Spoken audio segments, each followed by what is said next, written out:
right, guys, what's going on? Welcome in. So as we're getting closer and closer to the start of the NFL draft, we're seeing crazy rumors, right? We're hearing different reports that just completely contradict each other. We're hearing reports about, players being linked to specific spots and teams that we haven't heard before. And it's interesting because it's like peak smokescreen season. It's the perfect time to try to, dilute the waters, to try to, lead other teams astray. Teams picking right around you, maybe right behind you, right in front of you, if you don't want a team to jump you for a specific player. Just deploy a smoke screen, right? Just put out a false report and just confuse the masses, right? Essentially. But on the flip side, teams' boards for the most part are done. This is also, so in other words, how teams feel about specific prospects are pretty set in stone. At this point, you're not going to have like a draft day flip 24 hours. A GM isn't going to be like, you know what? I actually don't like this player at all, who's rated 3 on my board. Like that stuff isn't happening. So if a reporter does get a hold of information, it comes down to A, is it a smokescreen? Or B, if the report is true, then you know what? It's going to happen, right? Think back 2018 Baker Mayfield. Like all those mock drafts, Sam Darnold going 1, Sam Darnold going 1, Darnold going 1, right, to Cleveland. Day of the draft, Adam Schefter, Baker Mayfield, Cleveland Browns. And so with that said, we're looking at all these new rumors, right? Ashton Jeanty now in play for the Jaguars at 5. Mason Graham in play for the Raiders at 6. The Raiders could pass on Jeanty. The Bears are looking to acquire Ashton Jeanty.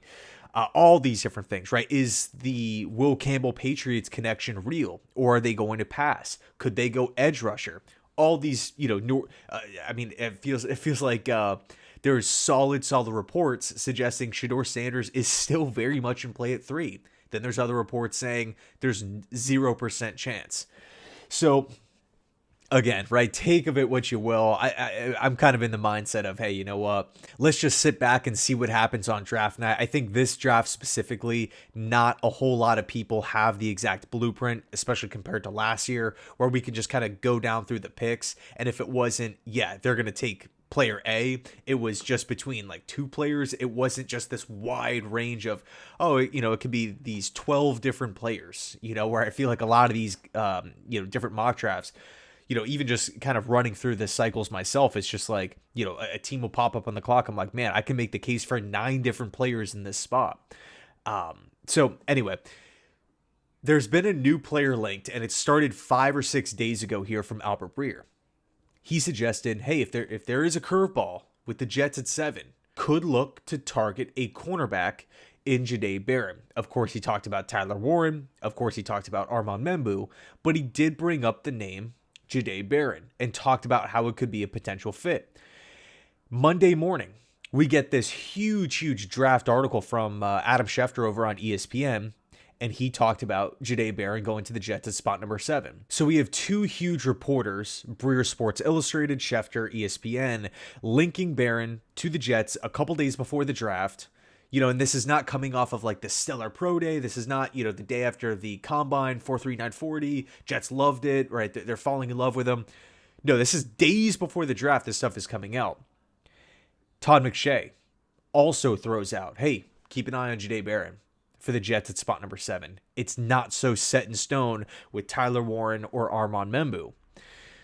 So then you're thinking, okay, wow, a couple days before the start of the NFL draft, Schefter, Breer, Todd McShay are all hand-picking, throwing out one singular name here, Jahdae Barron for the New York Jets.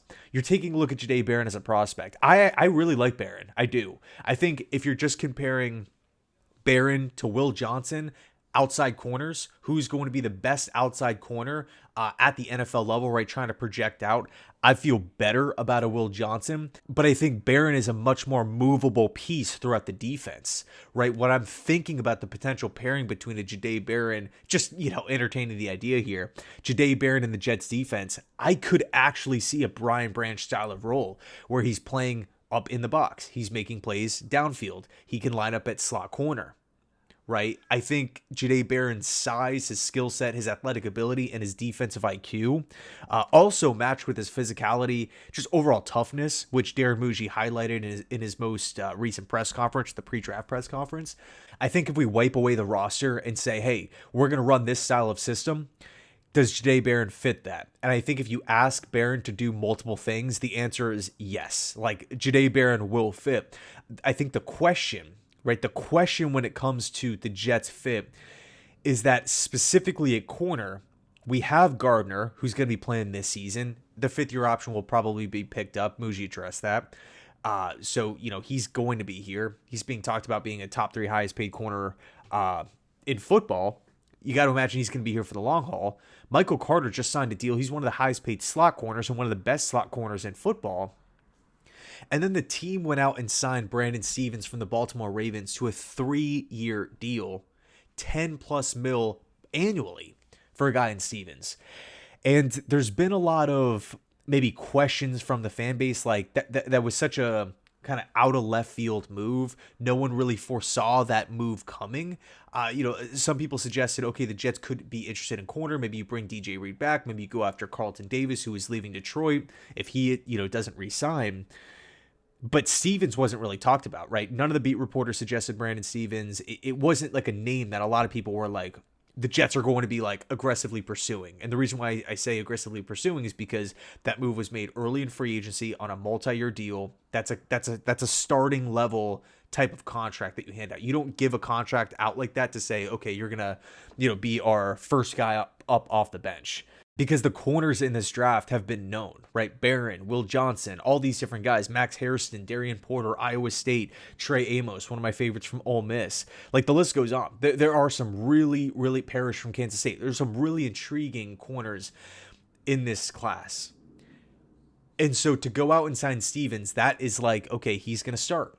So we have 3 starting caliber corners. So is drafting another corner in the top 10 worth it? I love Barron as a player. I think he does fit the Jets system, but there's only so many spots on defense. That's where I kind of question it, unless the role for Barron is that Brian Branch, like, safety type of role. Could Barron do that? I think the answer is yes. They have similar body types, and I do feel like Barron, again, Barron's IQ, his defensive IQ, the ability to read the quarterback, diagnose the play, that, what's happening in front of him. I think Barron does a really, really good job of putting himself in a position to have success. I think his weak spot is solo man-on-man coverage deep down the field. That is where I would have concern. But Barron overall as a prospect, 5'11", 195. He was the Jim Thorpe Award winner. Okay, big time stuff here. 5 picks, 67 tackles, 16 passes defended against. Great in zone coverage. And I think a lot of that has to do with the processing speed, the defensive IQ, the overall recognition at the position. Ironically enough, I actually think Barron would make a ton of sense for the 49ers at spot number 11. Corner doesn't really feel like a position that the Niners would draft high. That feels very like trench, like, okay, we're going to go edge, we're going to go O-line, more important positions, but and also positions of need.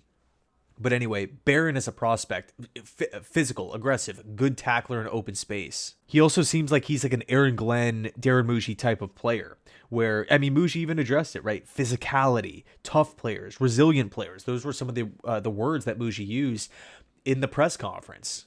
Is Jahdae Barron one of those types of players? The answer is yes. He does have a huge motor. Brings the energy, brings the juice, similar to like a Quincy Williams on defense, right? Makes a tackle, fires everyone up, headbutting people. Like, I love that edge, right? I think when you have a lot of players like that, it just makes the defense more fierce. You're just kind of on top of it. And they play with an edge, right? Just overall, like, I feel like that type of mentality seeps into the rest of the defense, which I think is really, really... I mean, again, you take away Quincy Williams' presence on the defensive side of the football, just looking back at like last season, it's like, where's the juice? Where's the energy coming from? But with him on the field, it's like, whoa, this guy really brings it on game day. Barron, similar type of mentality. So I'm curious to hear your thoughts down below in the comment section. Again, I just find it a little interesting that Breer, that McShay, that Adam Schefter, within days of each other, are all of a sudden linking Jahdae Barron to the Jets. Jahdae Barron to the Jets, spot number 7. You can argue trade down, but of course, who's coming up, right? Pittsburgh at 21, are they willing to do it? I mean, the whole Aaron Rodgers thing is just such a mess. Like, he's still a free agent. He's saying he's gonna pay, he's down to play for $10 million, but he's still not signed with the Pittsburgh Steelers. Rodgers was talking about, there's stuff outside of football. Is that Pittsburgh's a win now team? Pittsburgh is a win now team. Is there going to be that desperation level of Rodgers is still not here? Do we trade up? Do we trade our picks? We don't have a second round pick. Do we trade more picks to shoot up for Sanders? Do we stay at 21 and try to, there's a lot of moving parts, a lot of things happening with this draft. So, for me, I feel like this draft is just going to be so entertaining, right? I'm just so excited to just sit there. I'm going to be live streaming it with my brother. We're just going to be glued to the TV. No spoilers, just instant reacting to every single pick. It's going to be so much fun. I feel like we're going to see some curveballs, man. I cannot wait for it. And really, when it comes to the Jets, I still think it'll be Membu. But the question is, if Membu's off the board, what the heck's going on, right? Mason Graham now. Do you instantly just pivot over to Tyler Warren? Is Will Campbell in consideration? Rich Cimini was talking about Kelvin Banks the other day, how, he's from Humble, Texas, Aaron Glenn. There's been a lot of smoke surrounding Texas and the New York Jets and Aaron Glenn attending that pro day. Jahdae Barron plays for Texas too. Makuba is also, someone who's been heavily linked to this Jets team. It really feels like Texas and Texas A&M have the most buzz around them, specifically with the Jets, and rightfully so. I mean, there's so many different players coming out of both schools.